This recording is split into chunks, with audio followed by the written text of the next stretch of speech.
কোনো একটা স্পিচ অথবা কোনো একটা কনভারসেশন শেষ করার আগেই আপনার অডিয়েন্স ডিসাইড করে নেয় যে আপনি কনফিডেন্ট কিনা। এর কারণ হচ্ছে আমাদের কমিউনিকেশনের 70% পাওয়ারই হচ্ছে নন ভার্বাল এক্সপ্রেশনের কাছে। মনে রাখবেন, আপনার ভয়েস কেবল কথা বলে না, আপনার এক্সপ্রেশনও কিন্তু কথা বলে। অ্যান্ড কমিউনিকেশনের ক্ষেত্রে আপনি কতটা এঙ্গেজ থাকতে পারবেন আপনার অডিয়েন্সের সাথে তার বেশিরভাগই নির্ভর করে আপনার এক্সপ্রেশনের উপর। ইমাজিন করেন আপনি একটা ইন্টারভিউ অথবা ভাইবা দিতে গেছেন।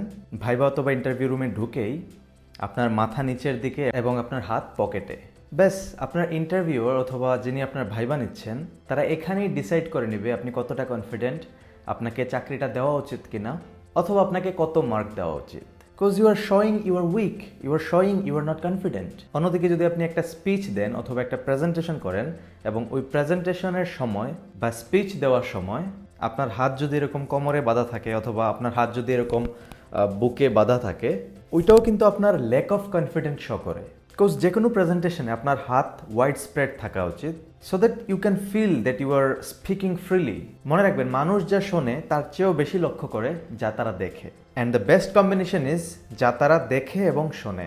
সো আপনার কথাবার্তা এবং আপনার এক্সপ্রেশন যদি আপনি সুন্দর করে আর্টিকুলেট করতে পারেন, সুন্দর করে সিঙ্ক করতে পারেন, দিস ইজ বেস্ট কমিউনিকেশন।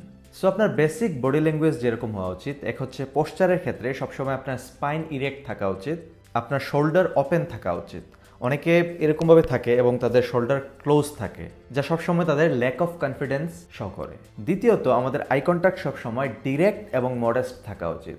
এরকম না যে আপনি এমনভাবে তাকিয়ে আছেন আপনার সাথে থাকা ব্যক্তিটা মনে করতেছে যে আপনি চোখের মাধ্যমে তাকে আক্রমণ করবেন।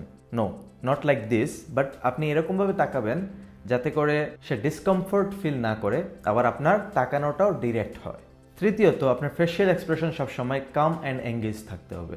স্টোরির ইমোশনের উপর ভিত্তি করে আপনার ফেশিয়াল এক্সপ্রেশন চেঞ্জ হবে। অ্যান্ড ফাইনালি, মুভমেন্ট সবসময় ব্যালেন্সড এবং স্টেডি থাকতে হবে। আমি এরকম অনেককে দেখেছি যারা কথা বলার সময় অনেকটা নাচানাচি শুরু করে দেয়। তারা একদমই স্টেডি থাকতে পারে না, একদমই ব্যালেন্স থাকতে পারে না। So if you have this problem, you have to practice a lot.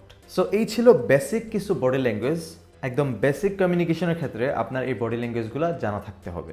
Next ভিডিওতে আমরা বডি ল্যাঙ্গুয়েজের বেশ কিছু টিপস অ্যান্ড ট্রিক্স সম্পর্কে জানবো, যেগুলো ব্যবহার করে আপনি আপনার কমিউনিকেশন স্কিল আরও আপগ্রেড করতে পারবেন, আপনার কমিউনিকেশন আরও এঙ্গেজিং করতে পারবেন। যদি ভিডিওটা ভালো লেগে থাকে তাহলে অবশ্যই লাইক করবেন, কমেন্ট করবেন এবং আপনার ফ্রেন্ডদের সাথে শেয়ার করে দেবেন। বডি ল্যাঙ্গুয়েজের ক্ষেত্রে কোন কোন সমস্যা আপনি ফেস করে থাকেন তা কমেন্টে জানাবেন। অ্যান্ড প্রতি সপ্তাহে যদি আপনি একটা করে সেলফ গ্রোথ রিলেটেড টিপস পেতে চান, দেন আমার নিউজ লেটার সাবস্ক্রাইব করতে পারেন, হুইচ ইজ কমপ্লিটলি ফ্রি। দেখা হবে পরবর্তী ভিডিওতে।